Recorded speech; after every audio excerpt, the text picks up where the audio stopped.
Diz assim, 1 Tessalonicenses, capítulo 5, versículo 12 ao versículo 15. E suplicamos a vós, irmãos, que reconheçais os que trabalham entre vós e que presidem sobre vós no Senhor e vos admoestam, e que os tenhais em grande estima em amor por causa da sua obra, e tende paz entre vós. Nós vos exortamos, irmãos, que admoesteis aqueles que são desordeiros, consoleis os de pouco ânimo, sustenteis os fracos e sejais pacientes para com todos os homens. Vede que ninguém dê mal por mal a nenhum homem, mas segui o que é bom, tanto uns para com os outros, como para com todos os homens. Amém? Você pode se sentar.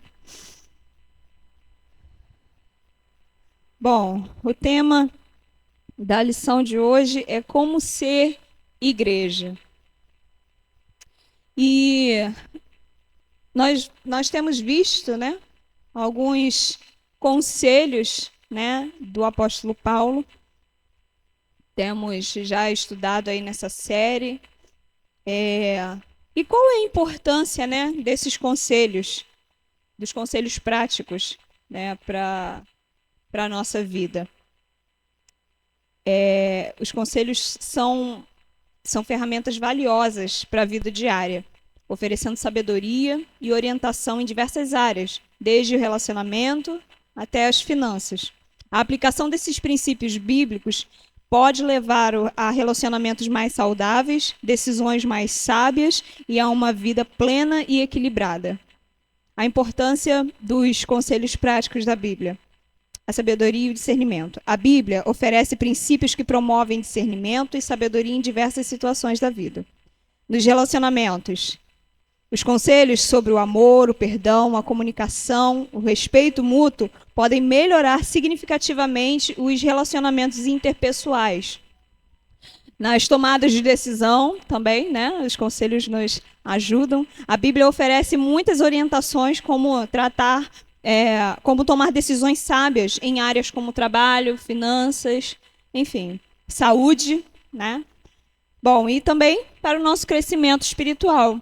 A aplicação dos princípios bíblicos pode levar a um relacionamento mais profundo com Deus e ao crescimento espiritual e mais forte.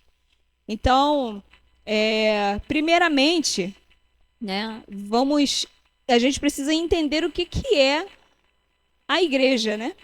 O que é ser igreja? A igreja é uma família em que os relacionamentos devem ser pautados pelo amor, né? E aqui a gente vai ver conselhos práticos de Paulo à igreja de como, né, ter esse relacionamento, né, pautado no amor. Paulo usou bastante o termo irmãos para descrever os crentes. Essa é uma palavra assim, meio que preferida de Paulo para descrever, né, a igreja, os irmãos, os crentes, né?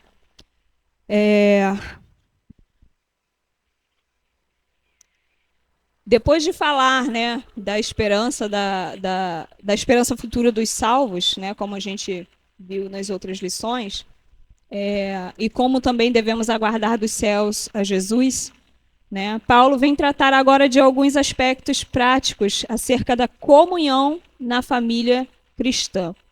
A gente precisa se atentar, né, para isso. Por quê? Porque quando a igreja é composta por pessoas distintas, mas essas pessoas distintas, com as suas diferenças, com as suas falhas, com as suas manias, né? Todos nós aqui somos diferentes uns dos outros, mas essas pessoas distintas precisam conviver em harmonia, né? O que é harmonia? Quando se fala de música, são notas diferentes, né? Quando tocadas juntas, produzem um som agradável, né? Então, assim também somos nós. Nós somos diferentes, mas temos que lidar com as nossas diferenças de forma que sejamos tenhamos um relacionamento saudável e possamos viver uma vida de comunhão, né? E possamos, então, ter bom êxito na nossa caminhada cristã, né? E a gente vê que alguns problemas, né, poderiam ser evitados no meio cristão, no meio da igreja, se houvesse uma compreensão, né, de cada um sobre suas funções, né, de como se relacionar na igreja. Não esperando uma perfeição, né, porque tem gente que se decepciona na igreja, ou às vezes não quer nem mesmo congregar, porque ficam esperando perfeição. Perfeição tanto da parte dos líderes, como perfeição daquele que está do seu lado, né? Enfim, a gente precisa compreender que a perfeição nós só vamos alcançar lá na glória, né? E aí, às vezes, as pessoas até compreendem mal a palavra santos, né? Falar, eu não sou santo. Como assim, irmão? Você é santo, Senhor. O apóstolo Paulo mesmo fala, quando ele vai se referir à igreja, ele fala aos santos. Os santos significa os separados do pecado, os separados para Deus. Não quer dizer os perfeitos, porque perfeito só Jesus. Né? Enquanto a gente estiver aqui nessa carne, nesse corpo, a gente vai ter as nossas falhas. Mas aqui a gente vai ver conselhos que a gente pode cada vez mais evitar problemas, evitar as imperfeições, as falhas, né? E buscando, então, entendendo a partir da gente compreender que não somos perfeitos, a gente precisa buscar, então, o aperfeiçoamento. Não só o meu aperfeiçoamento, como o aperfeiçoamento do meu irmão, como o aperfeiçoamento da igreja como um todo, né? E esses conselhos de Paulo, que nós iremos ver, eles devem ser levados em conta se pensamos em viver em uma comunidade saudável, né? Às vezes, tem muitas pessoas que criticam, né, a igreja, só sabem, né, realmente criticar, mas não fazem nada para mudar a situação, né? E se cada um de nós compreender a sua função, o seu propósito, procurar ser útil para edificar uns aos outros, né? Então a igreja seria mais saudável, né? E a maioria das cartas de Paulo foram escritas visando resolver alguns problemas da igreja, né? E nesse texto que a gente leu aqui, Paulo vai mostrar o papel do líder, né? No caso, o pastor, o papel dos membros em relação ao líder e também em relação aos membros entre si e o papel dos membros na sociedade. Ou seja, o papel do líder, o papel da igreja para com o líder, o papel da igreja entre si e da igreja fora da igreja. Né? Então, o versículo 12, primeiramente, vai começar dizendo assim: e suplicamos a vós, irmãos. Paulo ele vem usar esse termo de suplicar, ou em outras versões vai falar rogo-vos, né? E isso quer dizer o quê? Ele faz um apelo insistente e humilde, né? Ele sabe, né, da necessidade, né? E qual que é esse apelo? É que reconhecessem, né, os que trabalham entre vós. Diz assim: suplicamos a vós, irmãos, que reconheçais os que trabalham entre vós. Reconhecer aqui, o que Paulo ele tá querendo dizer? Ele está pedindo à igreja que a igreja aprenda a acatar com apreço, ter consideração, valorizar e respeitar. Mas respeitar quem? Aí ele vai falar, né? Os líderes. E estes são chamados aqui por Paulo de, primeiramente, os que trabalham entre vós os que presidem sobre vós no Senhor e os que vos admoestam. Esses são os 3 aspectos da liderança, né? Primeiro, os trabalhadores, os superintendentes, né?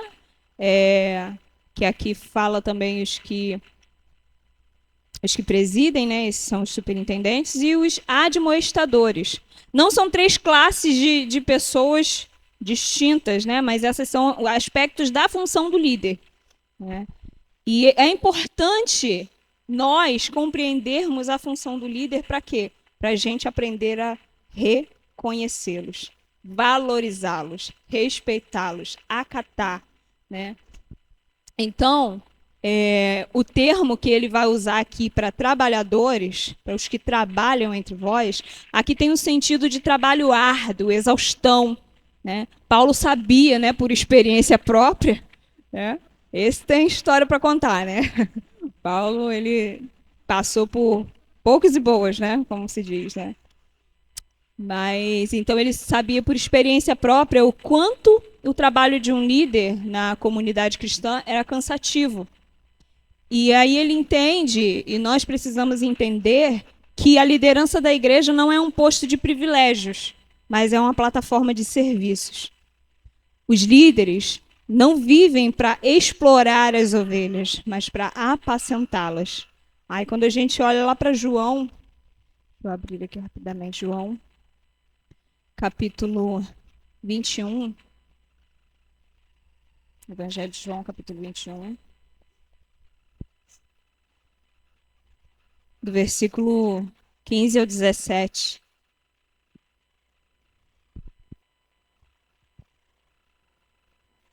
João 21, do 15 ao 17, diz assim: Assim, tendo ele jantado, disse Jesus a Simão Pedro: Simão, filho de Jonas, tu me amas mais do que estes? E ele respondeu: Sim, Senhor, tu sabes que eu te amo. E ele disse: Apacenta os meus cordeiros. E ele disse novamente pela segunda vez: Simão, filho de Jonas, tu me amas? E ele disse: Sim, Senhor, tu sabes que eu te amo. E ele disse-lhe: Apacenta as minhas ovelhas. E disse pela terceira vez: Simão, filho de Jonas, tu me amas? Pedro entristeceu-se por ele lhe ter dito na terceira vez, tu me amas. E disse-lhe: Senhor, tu sabes todas as coisas, tu sabes que eu te amo.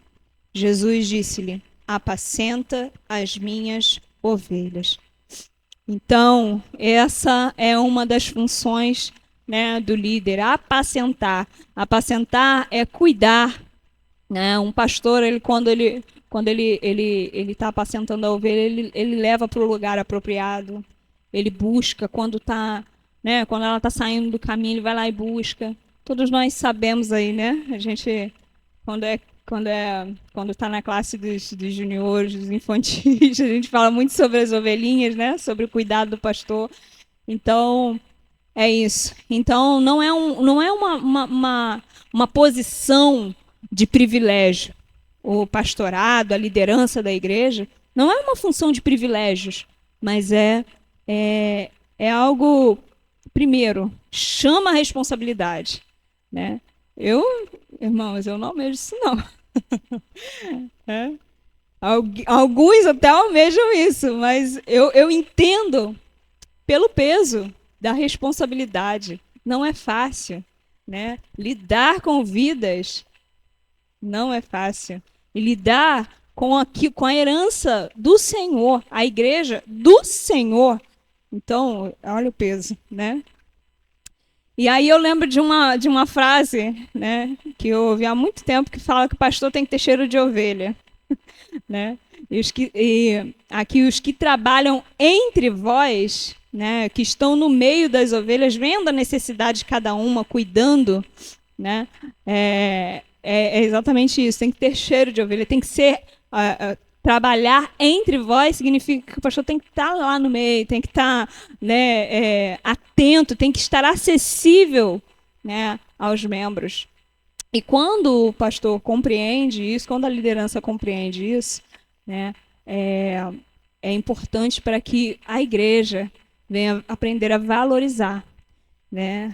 E é certo que alguns dão mau testemunho, né, como a gente vê pela palavra do Senhor, lá em Jeremias 23:1, vai advertir aos pastores que não se preocupam com o rebanho, né, mas querem explorar, né, as ovelhas. Mas quando os pastores são verdadeiros, quando a gente percebe que a liderança ela está submissa primeiramente ao Senhor, tudo que é passado para a igreja, nós precisamos, né, reconhecer o trabalho, reconhecer o esforço, né? Essa é algo imprescindível, né, para a igreja. E segundo ponto, Paulo vai falar os que presidem sobre vós. Presidir aqui tem um sentido de organizar, conduzir e administrar.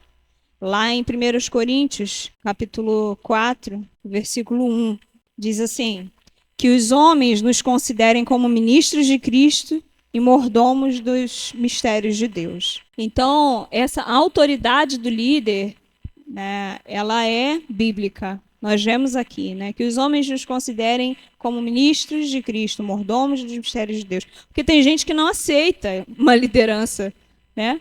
E é triste, porque são pessoas insubmissas, são as pessoas que não aprendem a se submeter. E se elas não conseguem se submeter a um homem, a alguém que foi chamado por Deus, né, para conduzir, será que verdadeiramente são submissas a Deus? Será? Eu fico nessa dúvida. Eu tenho essa dúvida. Então a gente vê que essa liderança, ela não é autoimposta, mas ela é delegada por Deus. É Deus que chamou, tanto é que é necessário ter o chamado e ter o preparo. Tem gente que chega à liderança só se preparando intelectualmente, estudando para isso, enfim, mas não tem o chamado. E aí o que acontece? A igreja, no geral, ela vai ter suas dificuldades, né? Então é necessário essas duas coisas, tanto o preparo quanto o chamado de Deus, né?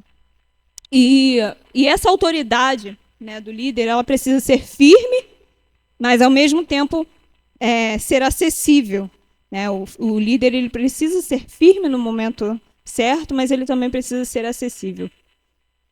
Ele precisa estar entre e sobre.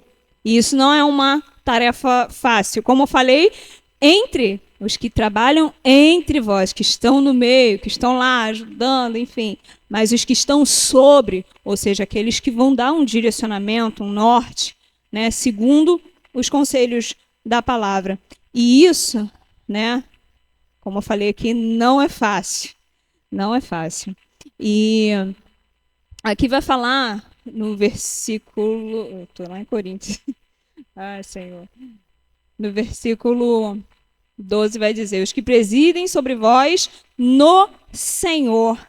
Esse no Senhor significa que a autoridade do líder não é assim segundo a sua própria teologia, não é sobre a sua própria vontade, mas é segundo a vontade de Deus. Aí quando a gente volta lá para o versículo que a gente acabou de ler em 1 Coríntios, capítulo 4, só que no versículo 2 vai dizer: além disso, é requerido dos administradores que cada homem seja achado fiel. Ou seja, ele precisa ser fiel. Fiel a quê? Fiel a quem? Fiel a Deus que o chamou, né? Então aí que eu falo do peso da responsabilidade, né? Então, que a gente venha a entender que o líder não está aqui. Ah, o pastor, o líder falou isso, não gostei. Poxa, primeiro a gente tem que levar em oração, perguntar: Senhor, isso é de ti? É isso mesmo, Senhor? E a gente vendo pela palavra que ele está ali segundo a direção de Deus, a gente precisa ser humilde para acatar, né? Para acatar essa ordenança, porque ela é bíblica, não é do homem, é de Deus, né? E em terceiro lugar, Paulo vai falar aqui dos que vos admoestam. Admoestar é aconselhar, advertir, encorajar, despertar a mente dos irmãos para obedecer às ordenanças bíblicas. Colossenses, capítulo 1, versículo 28. Diz assim: o qual pregamos advertindo a todo homem e ensinando a todo homem em toda a sabedoria, para que apresentemos todo homem perfeito em Cristo Jesus. Então, esse é o terceiro aspecto, né, do serviço do líder, do trabalho do líder. É aconselhar, exortar, encorajar, despertar os irmãos para a obediência a Deus, para a obediência à palavra do Senhor. O líder ele tem o direito e a autoridade de confrontar os membros da igreja, corrigindo, encorajando e consolando. Tem gente que não aceita de jeito nenhum ser confrontado. Só que aí quando a gente vê isso, é certo que o ser humano, ele é assim, né? Às vezes o nosso ego, não quer de jeito nenhum aceitar, né? Quando alguém nos chama a atenção. Mas na vida cristã não é assim. O Senhor Jesus, ele nos ensina a ser o quê? Humildes. Se o que a liderança está falando, a gente vê pela palavra que é o correto, a gente precisa ser humilde e aceitar, né? Porque ele não está fazendo isso porque simplesmente ele achou, ele pensou, mas ele está fazendo isso para quê? Como foi falado aqui em Os Colossenses, para apresentar cada homem, né, diante de Deus como cada homem perfeito em Cristo Jesus, né? E agora a gente partindo para o versículo 13.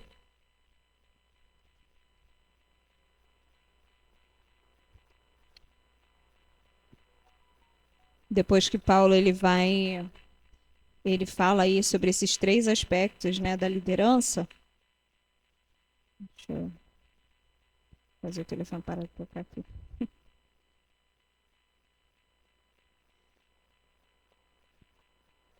Depois desses três aspectos da liderança, o versículo 13 diz assim: e que tenhais em grande estima em amor por causa da sua obra.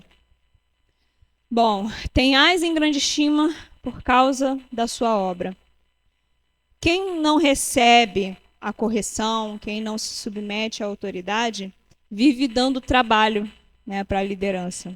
E o escritor aos Hebreus vai dizer assim, Hebreus capítulo 13, versículo 17. Obedecei àqueles que vos governam e sujeitai-vos a eles, porque eles velam por vossas almas como aqueles que deverão prestar conta delas, para que o façam com alegria e não com pesar, porque isso vos seria inútil. Ou seja, a gente vê aqui que tem situações que o pastor, ao invés de fazer, né, o trabalho com alegria, é tão pesaroso que ele faz, né, em outras versões, se não me engano, vai dizer, não com alegria, mas com gemidos, né, gemendo. Por quê? Porque é trabalhoso. Então, aqui vai falar que tenho em grande estima por causa da sua obra, porque vocês entendem que o trabalho é árduo, que é exaustivo, que é cansativo. Vocês precisam entender que não é fácil, né? Então, a gente precisa ajudar, né? As batalhas e os fardos da liderança são muitos. Por isso, os membros da igreja precisam ser generosos em quê? Na intercessão e no encorajamento em favor dos líderes, né? Os líderes devem ser respeitados, obedecidos, enfim, a menos que eles estejam fora, né, da vontade de Deus. Mas quando eles estão dentro da vontade do Senhor, eles precisam sim ser, né, como já falei, né, respeitados, obedecidos, e precisam da ajuda, o apoio da igreja. Como? Como podemos apoiar o pastor, o líder? Orando, intercedendo, jejuando por eles, né? E acatando, né, aquilo que ele vem falar, né? Quantos pastores, né? Quanta liderança aí em depressão, passando por momentos difíceis que a gente nem imagina. E a igreja, quando a gente, há um tempo atrás, a gente ficou sabendo de muitos casos de pastores que deram cabo, né, de suas vidas. Mas por quê? Por quê? Aí a gente tem que parar e pensar. Será que ele tinha o apoio da igreja? Será que, enfim, né, o que ele estava passando? E às vezes a gente não sabe o que passa na cabeça, né, do líder, do pastor. E a gente tem que ter essa sensibilidade, né, diante do Senhor, né, para olhar e procurar entender e ajudar, primeiramente em oração, né? Eu acho que essa é a maior ajuda que a gente pode dar, né, é orando, né, intercedendo por eles. E quando a família da igreja segue seus líderes espirituais, o resultado é paz e harmonia na congregação.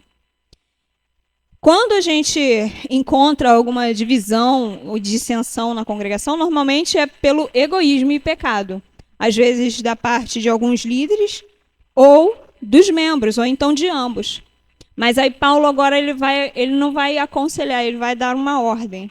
Tende paz uns com os outros. Se a gente vê que a direção que está sendo dada é de Deus, a gente tem que fazer. O que a palavra do Senhor fala? O que cabe a nós, no que está ao nosso alcance, a gente tem que ter paz uns com os outros. Isso também em relação à liderança, em relação a todos na igreja, na congregação, né? Tendo visto, então, o papel do líder, né, nos cabe, né, como irmãos, a fazer o quê? Nos submeter. Aí agora, no versículo 14, ele começa a tratar sobre o papel dos membros, né, da igreja, de um irmão para com o outro. Ele vai dizer primeiramente aqui: vos exortamos, irmãos, que admoesteis aqueles que são desordeiros. Bom, admoestar os desordeiros significa repreender, avisar, aconselhar aqueles que estão agindo de forma indisciplinada ou causando alguma confusão, com o objetivo de levá-los a terem um comportamento mais adequado. E isso não é função só do pastor, né? Às vezes a gente vê que o irmão tá indo por um caminho estranho, tá querendo, né, se levantar algum burburinho, alguma coisa, e a gente, né, tá nem aí. Mas isso não é só papel do pastor chamar a atenção, mas é Romanos capítulo 15. Romanos 15, 14 vai dizer o seguinte: e eu mesmo, irmãos, tenho sido convencido a respeito de vós, de que também vós estáis cheios de bondade, cheios de todo conhecimento e capazes de admoestar-vos uns aos outros. Ou seja, o Senhor nos capacita também a admoestarmos. A partir do momento que a gente já tem uma maturidade e a gente entende o que é certo e o que é errado, se a gente está vendo um irmão tropeçando, né, cabe a nós dar um toque, não é isso? Abafar certas coisas que vão começando a crescer, e aí se torna um grande problema que poderia ter sido cortado no início. E aí depois, Paulo, ele vai dizer também: consoleis os de pouco ânimo. Consolar é oferecer alívio e esperança e apoio para aquele que passa por alguma tristeza, alguma dificuldade ou algum sofrimento. É ter empatia, é se importar.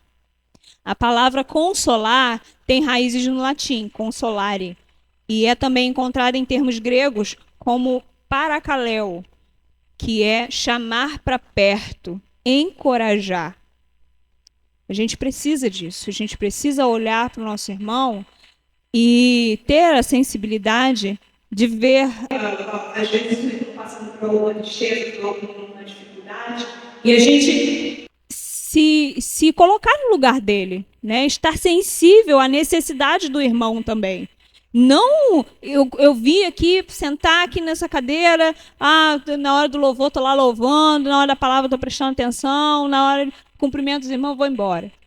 Não, mas você está vendo o irmão que está do teu lado, está vendo que o irmão está ferido, está triste, enfim, cabe a você oferecer apoio, né? Chegar junto, chamar para perto, né? Isso a gente tem feito lá nos PGs, né?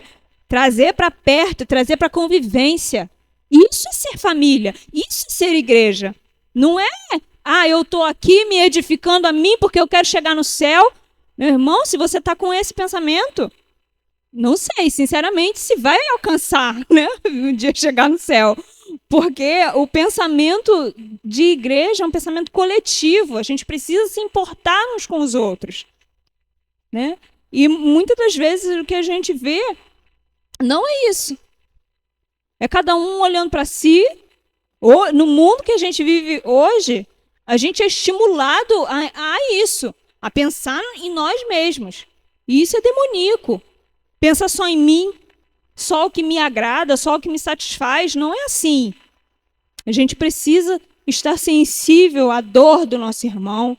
A gente precisa encorajar o nosso irmão, aquele que está triste, aquele que está cansado, né? Porque a gente vai chegar a hora que a gente também vai precisar disso. A gente também vai precisar de um consolo, de um conforto, de um encorajamento. E se a gente não chegou perto, será que alguém vai chegar perto? Vai se sentir, né, à vontade para chegar perto também? A gente precisa, né, a gente não pode contar que, né, que vai ser. Eu não quero fazer, mas quando chegar na minha vez eu vou receber. Não, a gente precisa fazer, porque a gente sabe que a gente também precisa. E aí, vai falar também, em terceiro lugar, consoleis os de pouco ânimo e sustenteis os fracos. Sustenteis os fracos. Amparar os fracos, às vezes, e amparar os fracos, né? E às vezes a fraqueza é por uma falta de maturidade na fé. A gente não pode comparar alguém que acabou de chegar com alguém que já está há anos na caminhada. Né? Às vezes a gente já está há anos e sabe de coisas que talvez o irmão aqui não saiba. E aí a gente olha para o irmão e logo julga. Isso aí? Isso aí é ser crente? Só que a gente esqueceu de olhar que lá atrás a gente também já fez a mesma coisa. Né? É como um pai exigir de um filho que está aprendendo a caminhar que ele já comece a correr. E não é assim. Primeiro, tem suas fases. Tem que ter a fase de maturidade, né? De maturação, né? O período de maturação. É um tempo, leva um tempo. Às vezes a gente olha assim para os jovens e a gente fica assim, meu Deus do céu, mas cada coisa. que o negócio tá na cara que não é assim. Mas por quê? Que para nós está tão na cara que não é assim? Porque a gente já aprendeu, porque a gente já caminhou por essa estrada. Então, que tenhamos paciência, né?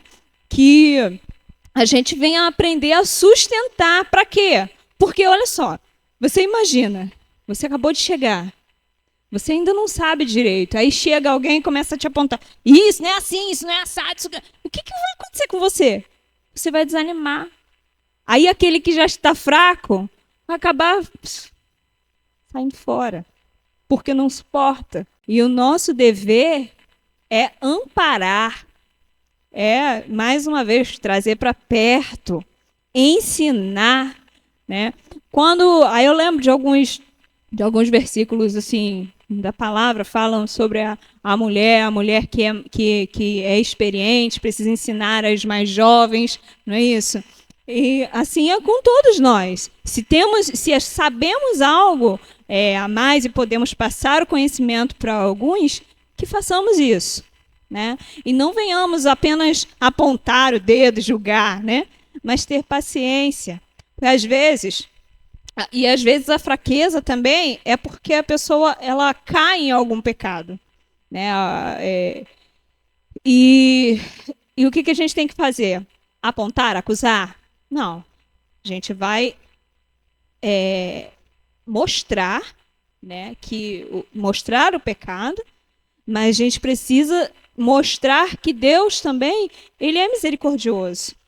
Ele pode restaurar, ele pode fazer novo, pode fazer tudo novo. E a instrução, ela tem que ser feita em amor, né? Que venhamos aprender, irmãos, a lidar em amor uns para com os outros. Tenhamos paciência, que o Senhor ele venha nos encher, né, desse amor, que ele venha nos encher de sabedoria, né, para que a gente não venha ser pedra de tropeço na vida de ninguém, para que a gente não venha ser impedimento para que os outros se acheguem a Deus, né? Aí eu lembro de Jesus falando, olha, vocês não entram e também não deixam ninguém entrar. Imagina, o Senhor Jesus falar isso para você, para mim. Ó, você não está entrando e você também não está deixando ninguém entrar no reino.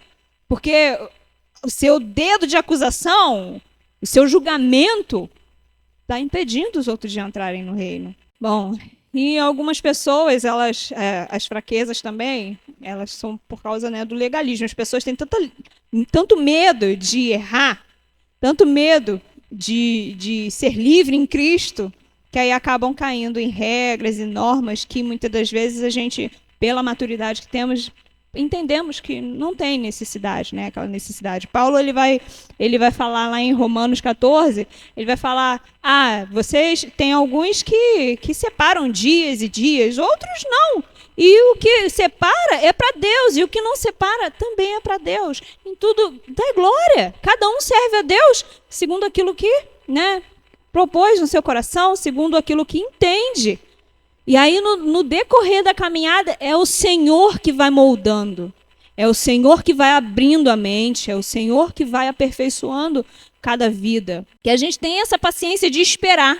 Não tem aquele versículo, certa vez o pastor Geraldo até falou, uns produzem a 30, outros 60, não é isso? Cada um é devagar, gente. Não queira atrapalhar o processo dos outros. Não, deixa os outros no seu processo, cada um com seu tempo. É igual a mãe. Ai, meu filho já está com 2 anos, não fala nada ainda. Ai, não aguento mais, tem que aprender a falar. Calma, vai chegar a hora. E Deus sabe de todas as coisas. Ai, meu filho, poxa, está demorando tanto. Mas Deus sabe de tudo. Em quarto lugar, ele vai falar que sejais pacientes com todos os homens. Aqui também fala de sejais longânimos com todos os homens. O que é ser longânimo? É ser lento para se irar. É ser paciente.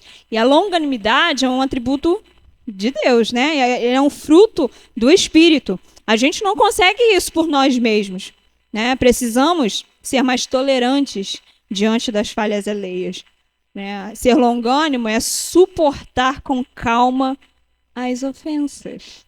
Simples assim. Suportar com calma. Com calma. E olha, esse versículo fala aqui dentro. E eu vejo em mim que eu preciso de mais longanimidade. Eu preciso buscar do Senhor e eu sozinha eu não vou conseguir. Você sozinho não vai conseguir, porque não é na força do nosso braço. Mas é um fruto do Espírito. Suportar com calma as dificuldades e as ofensas, ainda mais nos dias de hoje, é difícil, irmão. É complicado. Se manter pleno, né?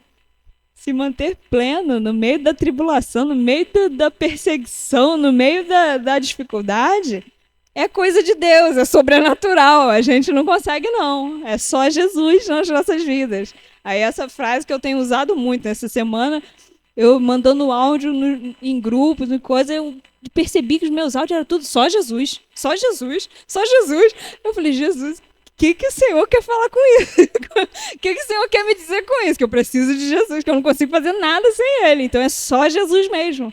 Só Jesus na minha vida, só Jesus na sua vida. Então que venhamos buscar isso do Senhor. Que Ele venha nos aperfeiçoar. Bom, em quinto lugar, vai dizer o seguinte: vede que ninguém, no versículo 15, que ninguém dê mal por mal a nenhum homem. Aí a gente ouve certas frases que a gente pensa, né? Se coloca a pensar. Tem gente que fala assim: eu sou bom e acabado, mas não pisa no meu calo, não. Ou então, eu não levo desaforo para casa. Eu era assim. Tô aprendendo, irmãos. Tô aprendendo com Cristo. Porque o Senhor disse, eu dou exemplo para que vocês sigam. Então, quando a gente fala isso, eu não levo desaforo para casa, misericórdia, né? Aí eu lembro da frase da irmã Lucilene: vigia, crente. Vigia, crente. Isso não é atitude de crente. Crente tem que engolir sapo, tem que engolir o que for. Por quê? Esqueceu de Mateus, capítulo 5, versículo 43 até o versículo 48? Vamos dar uma lida? Mateus, capítulo 5. Todo sermão do monte é assim, confrontador, né? Mas essa parte aqui, particularmente, Jesus, não é fácil. Diz assim, versículo 43: ouvistes que foi dito, amarás o teu próximo e odiarás o teu inimigo. Eu, porém, vos digo, amai os vossos inimigos, abençoai os que vos maldizem, os que vos amaldiçoam.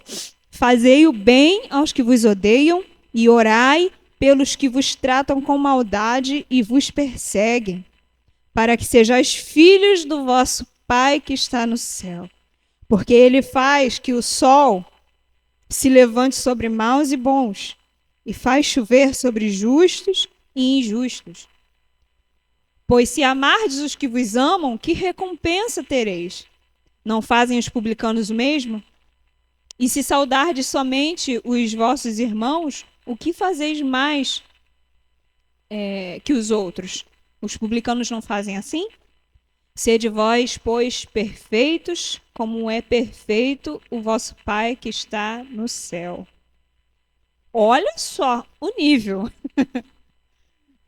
Às vezes a gente fala assim, tô bem. Por quê? Porque a gente se compara, né, ao irmão que está do nosso lado. Mas esse não é o nível de comparação que a gente tem que fazer. O nível de comparação que a gente tem que fazer é com o perfeito. Sede perfeitos, como é perfeito o vosso Pai que está no céu. Se fosse impossível, eu acho que o Senhor não teria nos ordenado isso, né? E a gente vê alguns testemunhos de pessoas que, eu lembro, se eu não me engano, foi a família de um daqueles jovens que apareceu aquele vídeo, né, deles na praia e aquele grupo terrorista massacrando.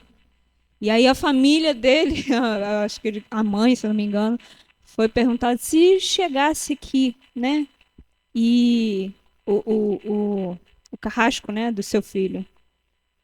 E ela disse, né, que chamaria ele para uma refeição, perdoaria. Gente, olha, isso chega a apertar meu coração, porque eu não sei. E assim, você pode até dizer, não, é isso mesmo, eu também faria a mesma coisa.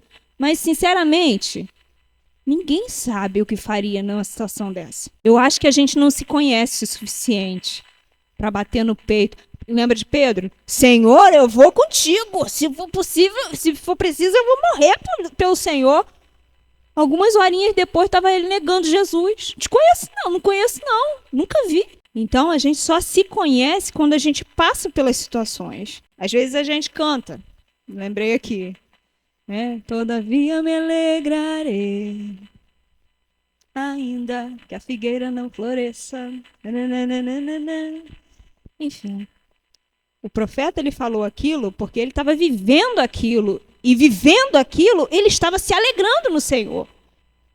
Mas às vezes a gente fala isso numa perspectiva, se der errado, não, eu vou continuar firme.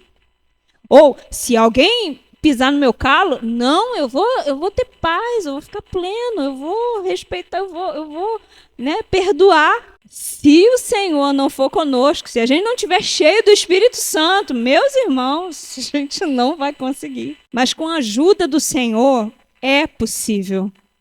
Então que a gente venha pedir, clamar ao Senhor, buscar verdadeiramente o Senhor, que sejamos cheios, Senhor, de Ti. Que não haja espaço para mim mesmo, Senhor. Me enche até transbordar, que não tenha mais nem um milímetrozinho de espaço para o meu ego, né, para a minha vontade. E aí eu li uma frase que diz assim: retribuir o bem com o mal é demoníaco. Retribuir o bem com o bem é humano, mas retribuir o mal com o bem é divino. Retribuir o bem com o mal é demoníaco, né? Se alguém te fez o bem e você retribui com o mal, é demoníaco. Que coisa é essa? Agora, que ingratidão, né? Agora, retribuir o bem com o bem é humano. Aqui mesmo Jesus fala: se vos amarem os que vos amam, que recompensa tereis? Não fazem os publicanos a mesma coisa? Todo mundo faz isso. Eu amo quem me ama. Se não me amar, também não amo, não. Assim, isso é humano. Agora, retribuir o mal com o bem é divino, é só Jesus. Minha frase, só Jesus. Ai, Senhor. E em sexto lugar, eu em Mateus, já ia lendo lá em Mateus. 1 Tessalonicenses, capítulo 5, versículo 15. Vede que ninguém dê mal por mal a nenhum homem, mas segui o que é bom, tanto uns para com os outros, quanto para com todos os homens. Seguir o que é bom. A prática do bem, ela deve ser exercida na igreja e fora da igreja. Em Mateus, também capítulo 5, versículo 16, diz assim: deixai a vossa luz brilhar diante dos homens, para que vejam as vossas boas obras e glorifiquem o Pai que está no céu. As nossas ações, elas devem ser coerentes com a nossa pregação. Isso é dar bom testemunho. Se a gente fala uma coisa e faz outra, quem está de fora está vendo. Então nós precisamos seguir a paz não só aqui, mas dar testemunho também lá fora. Porque quando você chega, se você passa todo dia por uma pessoa e não dá um bom dia, quando você não vai querer um dia simplesmente aparecer na frente da pessoa: oi, tudo bem? Na maior falsidade. Tudo bem com você? Eu queria te convidar, vamos lá na minha igreja, que não sei o quê. Porque a pessoa, né? O que a pessoa vai pensar? Hã? Como assim? É outra pessoa agora? Mudou da noite, do dia para a noite? A pessoa não fala comigo, a pessoa é carrancuda, a pessoa, né? Tô vendo que não tem um bom testemunho. Aí vem querer e... Não, sinto muito, né? Agora, quando a gente dá um bom testemunho, quando a gente vive aquilo que a gente aprende, aquilo que a gente prega, aquilo que a gente ensina, é um bom testemunho. E aí a luz resplandece nas trevas. Os homens, aqueles que estão à nossa volta, glorificam a Deus. Ah, mas como que o ímpio glorifica a Deus? Quem sabe? Vindo, aprendendo, e aí fazendo também a diferença. Então, nós precisamos ser crentes, precisamos ser igreja, não só aqui, dentro dessas quatro paredes, não só quando a gente se reúne nos PGs, não só quando a gente está entre os irmãos, mas a gente precisa ser igreja fora do nosso meio também. Isso tem que estar no nosso DNA. Ser igreja é cumprir esses conselhos e essas ordenanças do Senhor. Ser igreja não é agradar a mim mesmo, é viver em harmonia, sabendo lidar uns com os outros. E que o Senhor nos ajude, né, irmãos? Porque a gente vê aqui, né, no Sermão do Monte, a gente olha: Senhor, se alegrar quando alguém mentir sobre nós, orar por quem está nos maltratando, querer o bem. Gente, eu fico lembrando de Estevão, orando: Senhor, não impute a eles esse pecado. Que homem cheio do Espírito Santo. Então que nós sejamos assim também. que venhamos aprender a verdadeiramente ser igreja, que venhamos aprender verdadeiramente a caminhar com Cristo, a caminhar não sozinhos, mas saber que nós vivemos em comunidade, que estamos aqui é para edificar uns aos outros. Não é só para edificar a nós mesmos, não é só para agradarmos a nós mesmos. Aliás, não é para agradar a nós mesmos, porque a nossa vontade, geralmente ela não está alinhada com a vontade de Deus, né? Geralmente a nossa carne não quer as mesmas coisas. O espírito está pronto, mas a carne é fraca, né? O Senhor fala. Então que nós venhamos compreender, né, a nossa missão como igreja. Que venhamos compreender, né, e aprender também a acatar a nossa liderança, respeitar, valorizar. Porque, glória a Deus por isso, nós temos aqui pessoas que são acessíveis, né, e que a gente vê que botam a mão na massa, que trabalham também. Então, se a gente está vendo isso, se a gente vê, né, o comportamento, né, da nossa liderança que está de acordo com a palavra, cabe a nós acatar, cabe a nós ser humilde, ter humildade de respeitar, né?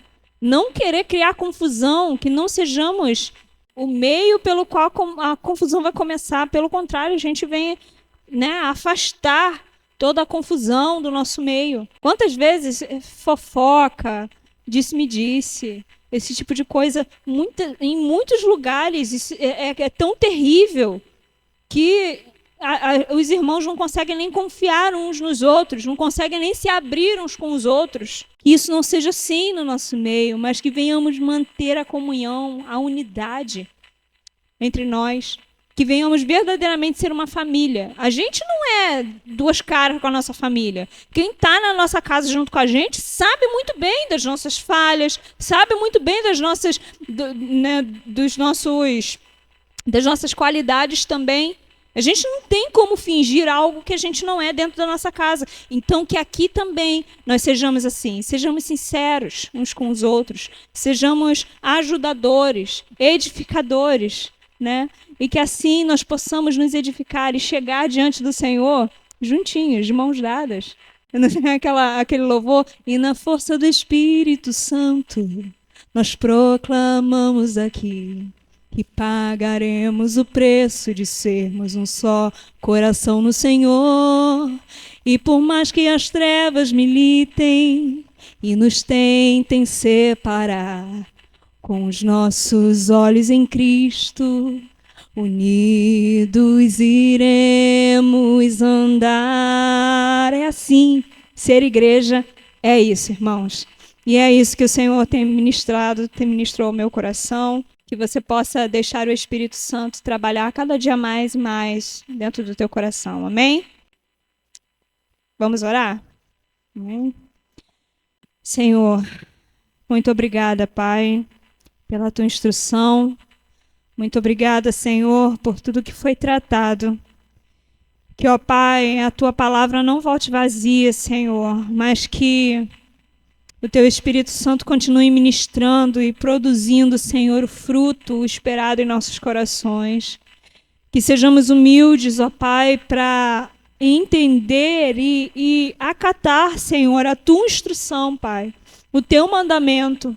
É a ordenança do Senhor, e se verdadeiramente dizemos que te amamos, precisamos andar em obediência a ti, Senhor. E se temos visto, Senhor, se temos entendido, Senhor, que essa é a tua vontade, que assim seja, Senhor, em nossas vidas, Pai. Encha-nos, Senhor, do teu Espírito Santo. Encha-nos, ó Deus, da tua presença, Senhor. Ó Pai, que não seja feita a nossa vontade, meu Deus, mas que venhamos aprender, Senhor, a agir, meu Deus, de acordo com a tua vontade, de acordo com o teu querer, Senhor. Em nome de Jesus, meu Deus, e que naquele grande dia, Senhor, possamos nos alegrar e dizer que valeu a pena obedecer, valeu a pena se submeter, Senhor, à tua palavra. Nos ajuda, Senhor, porque como diz a tua palavra, sem ti nada podemos fazer, Senhor. Em nome de Jesus, meu Deus, trabalha em nossos corações, na nossa mente e nos ajuda a pôr em prática, Senhor, aquilo que temos aprendido, Senhor. Em nome de Jesus é o que eu te peço e te agradeço, Senhor. Amém, ó Deus. Amém, Senhor.